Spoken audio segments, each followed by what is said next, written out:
Hello there. Welcome to Five Figures. Today I'm looking at five figures that I had a hell of a time trying to stand up because they keep falling over. So we're going to look at them, and as I look at them, then I'm going to probably have to just lay them down because I'm never going to get these things to stand back up. I am going to start with, these skeleton warriors over here because this gal right here was not going to stand up at all without leaning on him. And if you've seen the show Skeleton Warriors, you know this is a pretty grisly concept anyway. And then you see a figure like this, and it is horrific. Absolutely terrifying. Now, it looks like it might have a lot of articulation. It really does not. In fact, this is actually quite a limited 5 POA. You just get rotation at the elbow, or the shoulders, and the hips. And these are pre-posed, and that's most of the reason why it makes her very hard to stand up. And she doesn't, and just the way the legs are so skinny, they get a little bit warped, and then they're never going to stand. And you can see the bone work here is just bizarre. Whoever designed these figures are just, I don't know, they're just creepy. Sadly, I am not familiar enough with Skeleton Warriors to know her name or his. And I'm sorry, I can't remember their names. Didn't look it up. Bad on me. Mostly, if you know Skeleton Warriors, though, you know, if I can't name anybody from that show, but I ended up coming up with a couple figures from it. But the figures themselves are just so bizarre. I saw them, and I had to have them.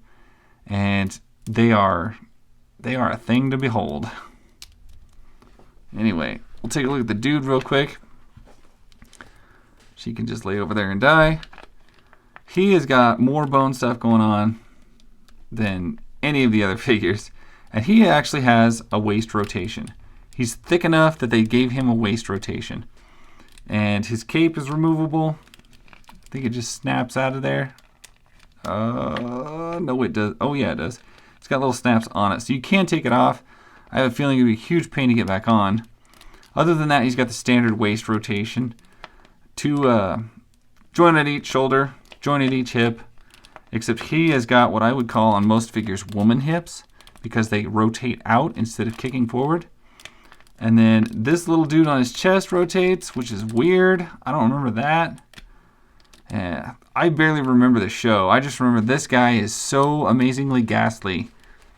And yeah, if you are into weird figures, look up Skeleton Warriors. Get yourself some Skeleton Warrior figures because they are just beyond bizarre. Next up, I'm going to look up Blue Ranger here. This is from, I don't know what they call it in the United States. I know it's some version of Power Rangers.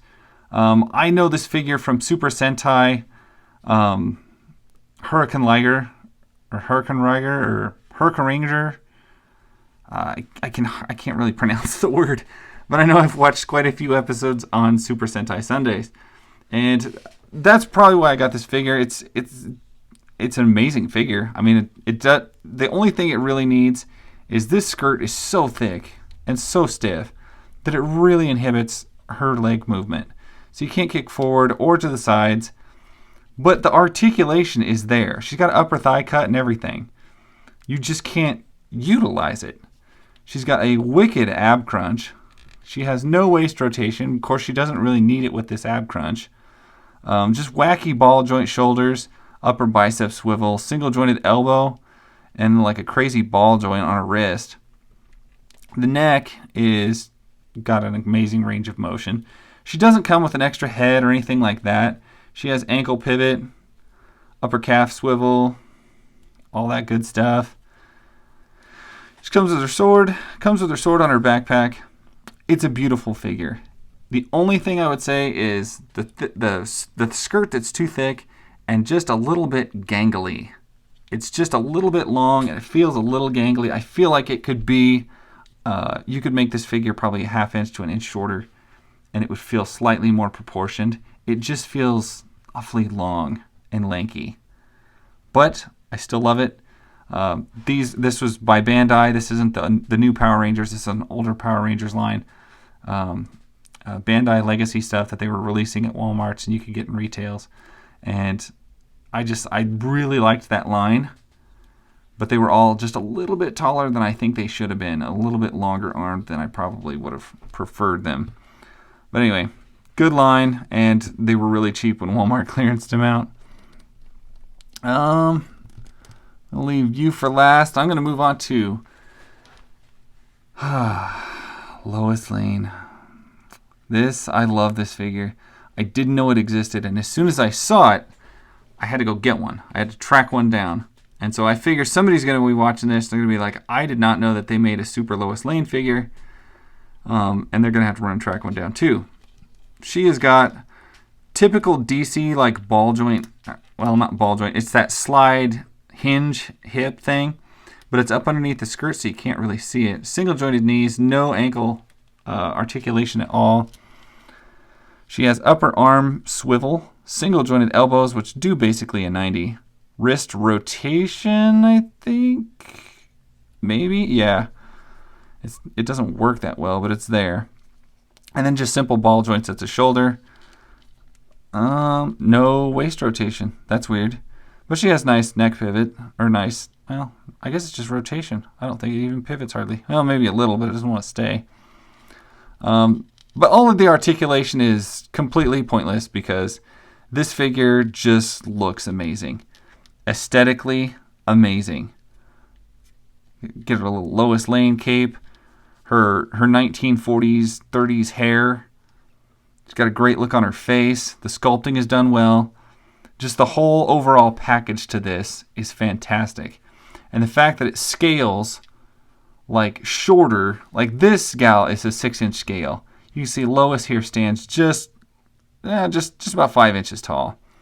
And just looks fantastic in that scale because Lois isn't as tall as everybody else, and so the fact that she's a little bit scaled down really pops. And this is a figure I've had for years. I just had to show it because it never gets to do, and like I said, most people don't know it exists. I didn't, and as soon as I did, I had to go get me one. And then my last figure is Kelley Kelley. This is a Mattel Basic WWE figure. But this is the older Basic, and on the older WWE stuff, the Basic female figures had the same articulation that the deluxe ones had, the elites. So she's got upper bicep swivel, wrist rotation, single jointed elbow, ball jointed hips, waist rotation, an ab crunch, and that kind of rotates, not much though. Ball jointed hips, upper thigh cut right at the shorts line, so it's basically invisible. Single jointed knees, upper calf rotation, and then like toe articulation. And it doesn't swivel. I was gonna say if it had ankle rocker pivot, but it does not. Anyway, this is I think before they really started utilizing face scans. Can't really remember when they started doing that. And this is just the basic model of Kelley Kelley. She was a wrestler kind of in a time I wasn't watching. I watched back in the 90s with WCW and all that stuff, and I've watched the last several years. Kelley Kelley hasn't been a huge player in the last several years, so not a wrestler I'm terribly familiar with, but in order to fill out my massive WWE roster, she was something that I had to get, so I got her. And that is 5 figures. I'm sorry they won't stand. They just refuse. Anyway, thank you guys so much for watching, and I will catch you later. Bye.